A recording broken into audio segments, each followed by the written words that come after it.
Good morning, Friday, November 23rd, Black Friday. Today, a little bit update on Valkyrie of Desire and the next short stories that I'm going to work on. Yuri, who is very excited about Black Friday and shopping, nobody else is really, will be trying to distract me, and we'll see how fun that is. Do a writing tip, maybe a little story attempt at the end, and also talk about the virtual tabletop split session that's coming up, which will be a fun balancing act for me.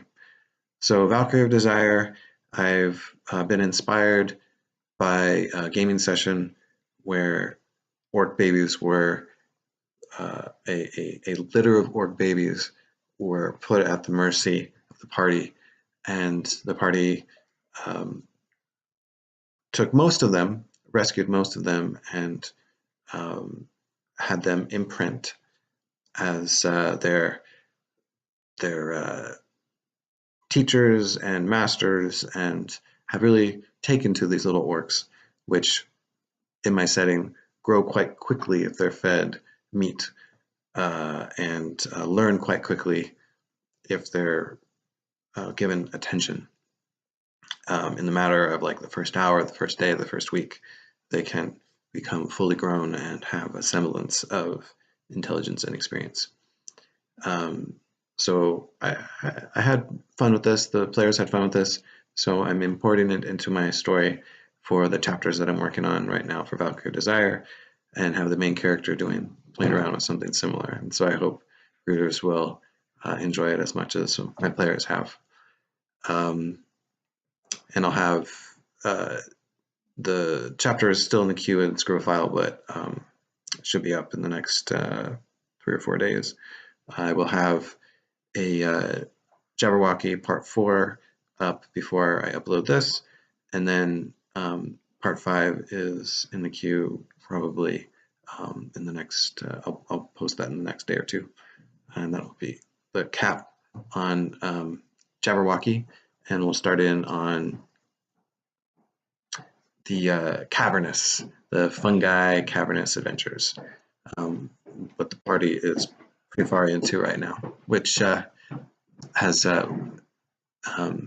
some exciting background dangers, like if you sit down on the floor and the fibrous, Yuri, specifically, no. The fibrous things will grow into you and feed off you, because after all, fungus are more animal than plant, scientific linguistics I've heard, so part of why they're delicious.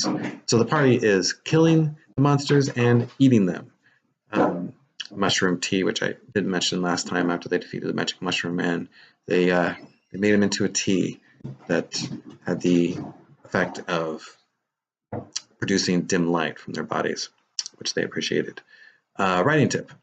Openings matter not just for a novel, but for the chapter and the scene. And I'm hoping that fish mouth next to me isn't as distracting to you as it is to me. But that's another tip, is when you write, try to find some place, some time where you'll have no distractions, and you can just be in the flow for more than half an hour. At least an hour is good. That's exceedingly rare for me, unfortunately. But openings, I want to, when I'm doing a lot of critiques to build up the karma for Scribble file to get my stuff looked at.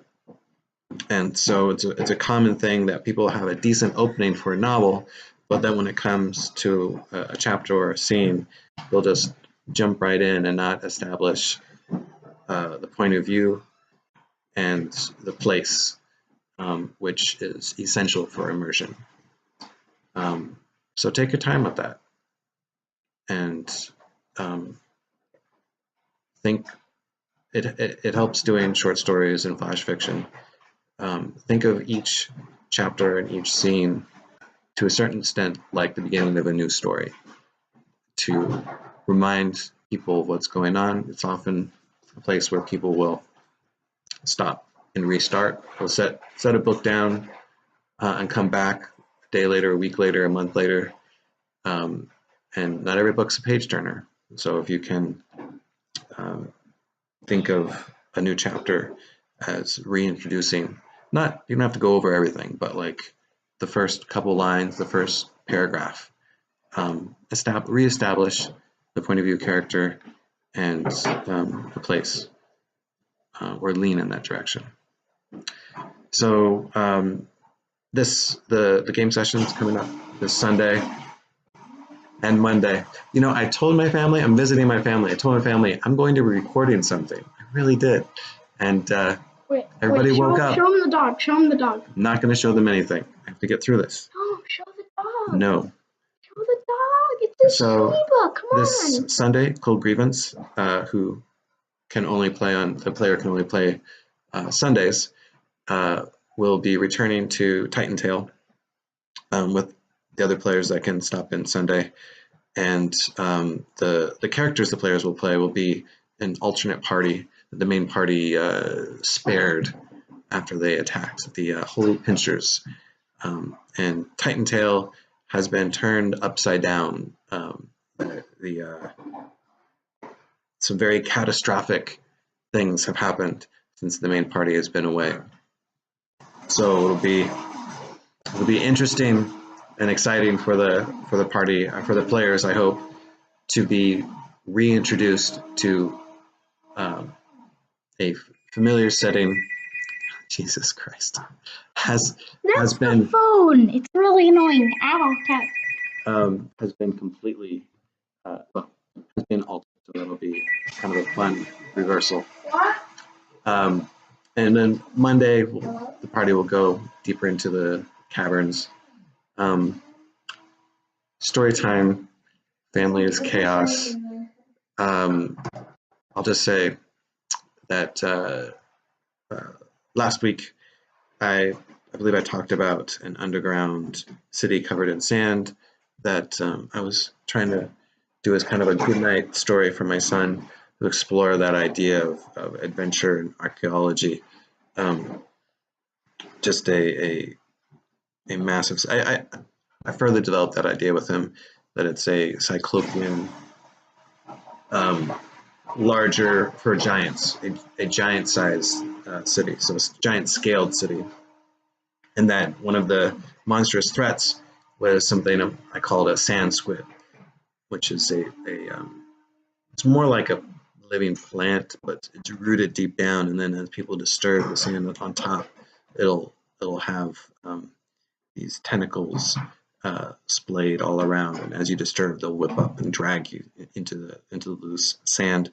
Kind of borrowing on the dune idea of having to move back and forth to